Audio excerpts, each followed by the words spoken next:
काल को जीतने का उपाय, नवधा शब्द ब्रह्मा एवं तुंकार के अनुसंधान और उससे प्राप्त होने वाली सिद्धियों का वर्णन। देवी पार्वती ने कहा, प्रभु, काल से आकाश का भी नाश होता है। वह भयंकर काल बड़ा विकराल है। वह स्वर्ग का भी एकमात्र स्वामी है। आपने उसे दग्ध कर दिया है, परंतु अनेक प्रकार के स्रोतों द्वारा जब उसने आपकी स्तुति की तब आप फिर संतुष्ट हो गए और वह काल पुनः अपनी प्रकृति को प्राप्त हुआ, पूर्णतः स्वस्थ हो गया। आपने उससे बातचीत में कहा, काल, तुम सर्वत्र विचरोगे किंतु लोग तुम्हें देख नहीं सकेंगे। आप प्रभु की कृपा दृष्टि होने और वर मिलने से वह काल जी उठा तथा उसका प्रभाव बहुत बढ़ गया। अतः महेश्वर, क्या यहाँ ऐसा कोई साधन है जिससे उस काल को नष्ट किया जा सके? यदि हो तो मुझे बताइए, क्योंकि आप योगियों में शिरोमणि और स्वतंत्र प्रभु हैं। आप परोपकार के लिए ही शरीर धारण करते हैं। शिव बोले, देवी, श्रेष्ठ देवता, दैत्य, यक्ष, राक्षस, नाग और मनुष्य किसी के द्वारा भी काल का नाश नहीं किया जा सकता, परंतु जो ध्यान परायण योगी है वे शरीरधारी होने पर भी सुखपूर्वक काल को नष्ट कर देते हैं। वरारोही, यह 5 भौतिक शरीर सदा उन भूतों के गुणों से युक्त उत्पन्न होता है और उन्हीं में इसका लय होता है। मिट्टी की देह मिट्टी में ही मिल जाती है। आकाश से वायु उत्पन्न होती है, वायु से तेज तत्व प्रकट होता है, तेज से जल का प्राकट्य बताया गया है और जल से पृथ्वी का आविर्भाव होता है। पृथ्वी आदि भूत क्रमशः अपने कारण में लीन होते हैं। पृथ्वी के 5, जल के 4, तेज के 3 और वायु के 2 गुण होते हैं। आकाश का एकमात्र शब्द ही गुण है। पृथ्वी आदि में जो गुण बताए गए हैं उनके नाम इस प्रकार हैं: शब्द, स्पर्श, रूप, रस और गंध। जब भूत अपने गुण को त्याग देता है तब नष्ट हो जाता है, और जब गुण को ग्रहण करता है तब उसका प्रादुर्भाव हुआ बताया जाता है।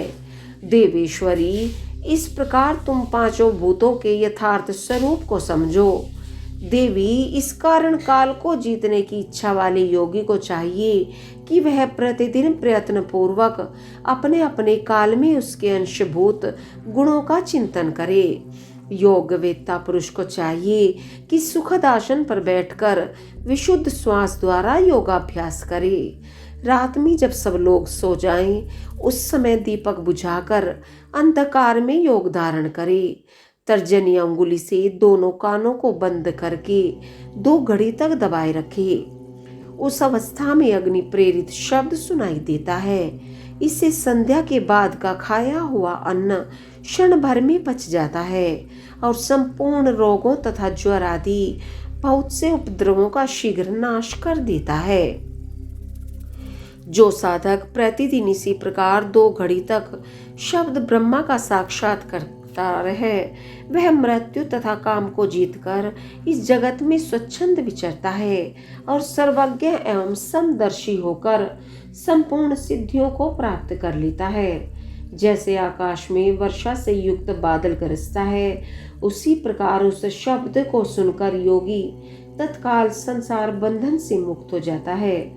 तदंतर योगियों द्वारा प्रतिदिन चिंतन किया जाता हुआ वह शब्द क्रमशः सूक्ष्म से सूक्ष्मतर हो जाता है। देवी, इस प्रकार मैंने तुम्हें शब्द ब्रह्मा के चिंतन का क्रम बताया है।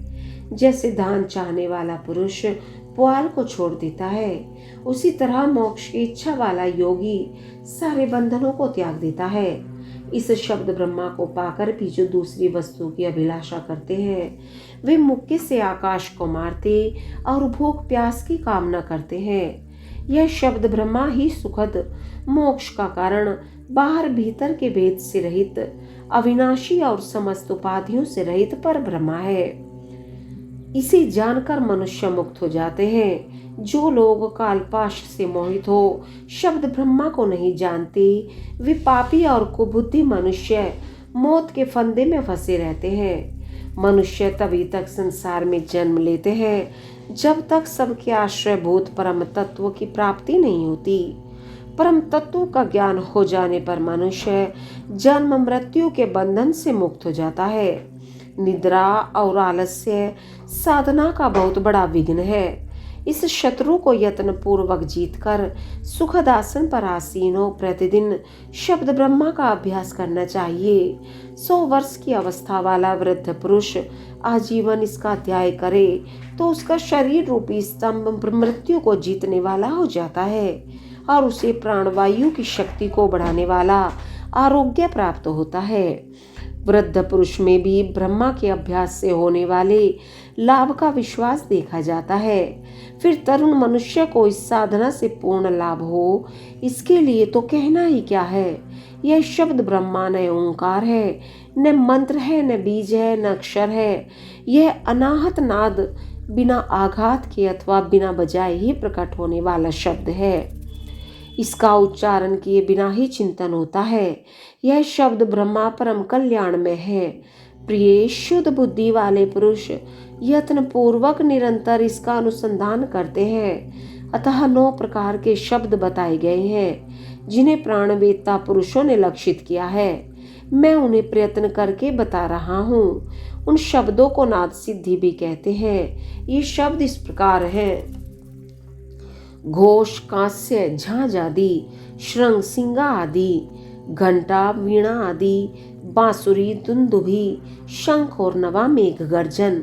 इन 9 प्रकार के शब्दों को त्याग कर तुंकार का अभ्यास करें। इस प्रकार सदा ही ध्यान करने वाला योगी पुण्य और पापों से लिप्त नहीं होता है।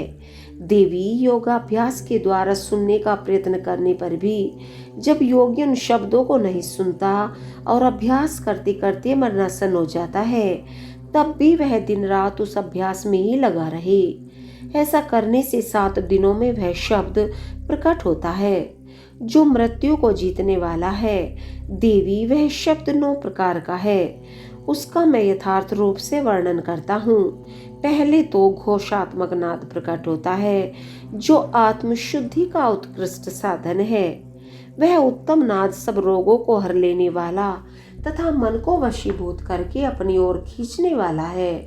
दूसरा कांस्य नाद है जो प्राणियों की गति को स्तंभित कर देता है। वह विष, भूत और ग्रह आदि सबको बांधता है, इसमें संशय नहीं है। तीसरा श्रृंगनाद है जो अभिचार से संबंध रखने वाला है। उसका शत्रु के उच्चाटन और मारने में नियोग एवं प्रयोग करें। चौथा घंटानाद है जिसका साक्षात परमेश्वर शिव उच्चारण करते हैं। वह नाद संपूर्ण देवताओं को आकृष्ट कर लेता है। फिर भूतल के मनुष्यों की तो बात ही क्या है। यक्षों और गंधर्वों की कन्याएं उस नाद से आकृष्ट हो योगी को उसकी इच्छा के अनुसार महासिद्धि प्रदान करती हैं तथा उसकी अन्य कामनाएं भी पूर्ण करती हैं। 5वां नाद वीणा है जिसे योगी पुरुष ही सदा सुनते हैं। देवी उस वीणा नाद से दूरदर्शन की शक्ति प्राप्त होती है। वंशीनाद का ध्यान करने वाले योगी को संपूर्ण तत्व प्राप्त हो जाता है। दुंदुभी का चिंतन करने वाला साधक जरा और मृत्यु कष्ट से छूट जाता है। देवेश्वरी शंखनाद का अनुसंधान होने पर इच्छा अनुसार रूप धारण करने की शक्ति प्राप्त हो जाती है। मेघनाद के चिंतन से योगी को कभी विपत्ति का सामना नहीं करना पड़ता। वराना ने जो प्रतिदिन एकाग्रचित से ब्रह्म रूपी तुंकार का ध्यान करता है उसके लिए कुछ भी असाध्य नहीं होता, उसे मनोवांछित सिद्धि प्राप्त हो जाती है। वह सर्वज्ञ, सर्वदर्शी और इच्छानुसार रूपधारी होकर सर्वत्र विचरण करता है, कभी विकारों के वशीभूत नहीं होता। वह साक्षात शिव ही है, इसमें संशय नहीं है। परमेश्वरी, इस प्रकार मैंने तुम्हारे समक्ष शब्द ब्रह्मा के नवधा स्वरूप का पूर्णतया वर्णन किया है। अब और क्या सुनना चाहती हो? ओम नमः शिवाय।